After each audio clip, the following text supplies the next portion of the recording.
If you want to know how you can trim videos on the iPhone 16, 16 Pro, Pro Max or the Plus, so in this video I will show you how you can do that.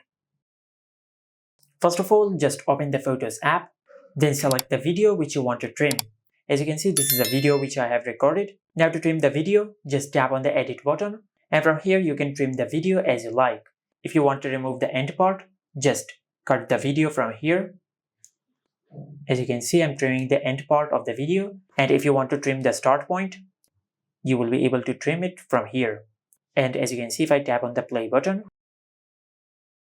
as you can see, we have successfully trimmed the video on our iPhone, just like that. And once you're satisfied with the result, just tap on done. Now, if you want to save the video, just tap on save video, or you can save the video as a new clip. And by doing that, you will create a new video and you will also save the original video, just like that. As you can see, this is the before version and this is the after.